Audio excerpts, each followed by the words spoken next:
रुकन कानून साज कौंसिल BRS कलवा कुंटला कविता ने ग्रुप्स इम्तिहानात के पर्चों की असर-ए-नौ जांच का मुतालबा किया है। उन्होंने कहा कि उम्मीदवार मुतादिद शुकूक व शुबहात का इजहार कर रहे हैं। उम्मीदवारों की शुबहात को दूर करने के लिए हुकूमत और तेलंगाना पब्लिक सर्विस कमीशन को इक़दामात रूबाअमल लाने चाहिए।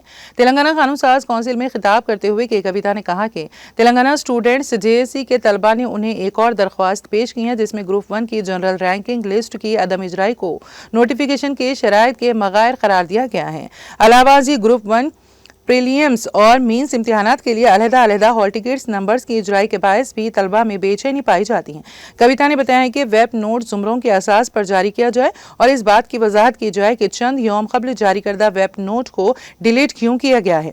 कविता ने कहा है कि वेब नोट डिलीट किए जाने के बायस उम्मीदवारों में शुकूक व शुबात में मजीद इजाफा हुआ है। BRS रुकने ने कहा है कि ग्रुप 2 और ग्रुप 3 इम्तिहानात के लिए ज़ायदस 5 लाख दरख्वास्तें मौसूल हुई, जिनमें 2.3 लाख उम्मीदवारों ने इम्तिहानात में शिरकत की। ताहम 13,315 OMR शीट्स को रद्द करार दिया गया। ताहम इस सिलसिले में कोई वजाहत नहीं की गई और ना ही वजह बताई गई, जिसकी वजह से भी तलबा में बेचैनी पाई जाती है। के कविता ने कहा है कि तेलंगाना पब्लिक सर्विस कमीशन की जानिब से जारी करदा इब्तिदाई कलीद और खलाई कलीद में भी वाज़ेह फ़र्क पाया गया है, जिसकी वजह से उम्मीदवारों के निशानात कम हो गए और उनमें रोजगार के मौके शदीद तौर पर मुतासिर हुए। उन्होंने इस बात पर भी रोशनी डाली कि तेलुगु मीडियम के तलबा के साथ नाइंसाफ़ी हुई है, क्योंकि तेलुगु ज़बान ना जानने वाले असातिज़ा ने पर्चों की जांच की, जिसकी वजह से तर्जुमे की गलतियां हुई और उम्मीदवारों ने निशानात कम हो गए।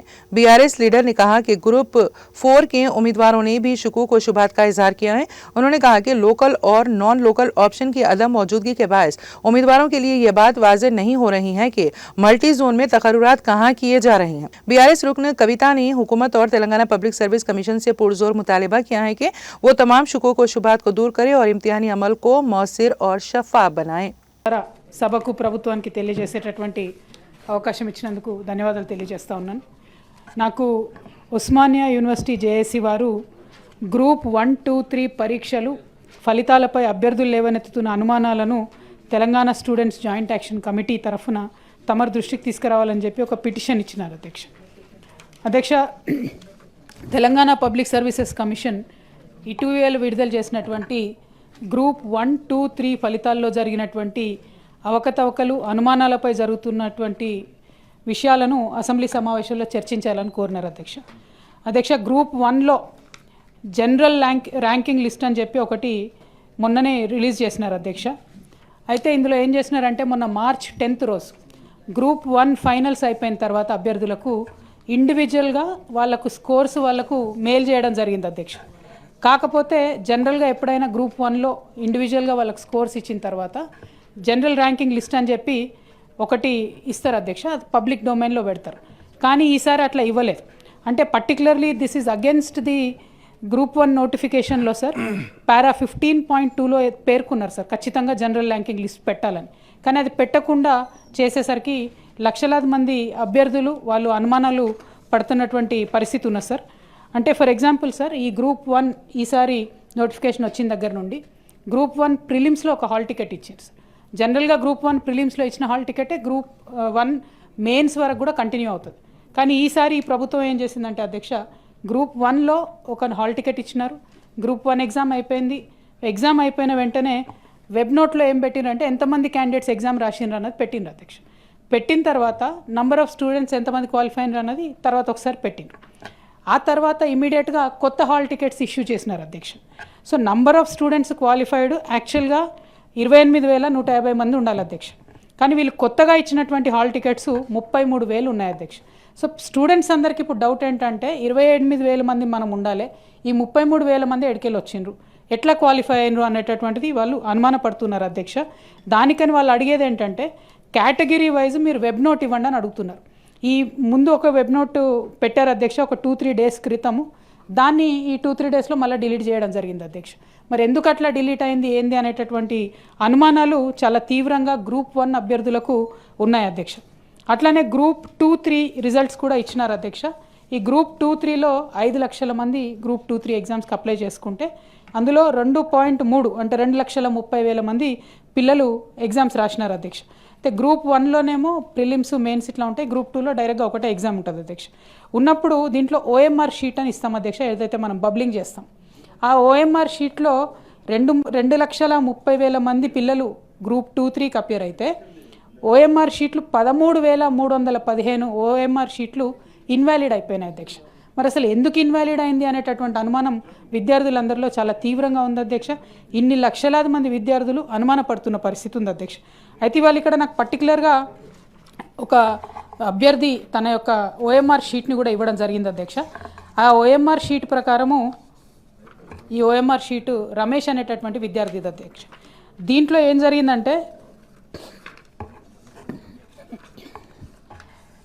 ఎగ్జామ్ అవ్వగానే ఒక ప్రిలిమినరీ కీ అని ఇస్తారు అధ్యక్ష.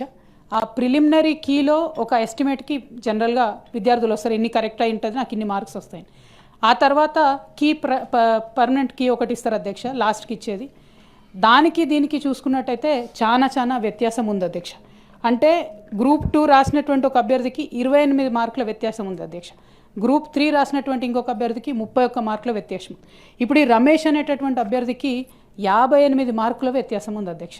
మరి 58 మార్కులు అంటే వచ్చేటటువంటి పోస్టులు ఎట్లా ఉంటాయి ఏంది అనేటటువంటిది తమకు తెలియంది కాదు అధ్యక్ష.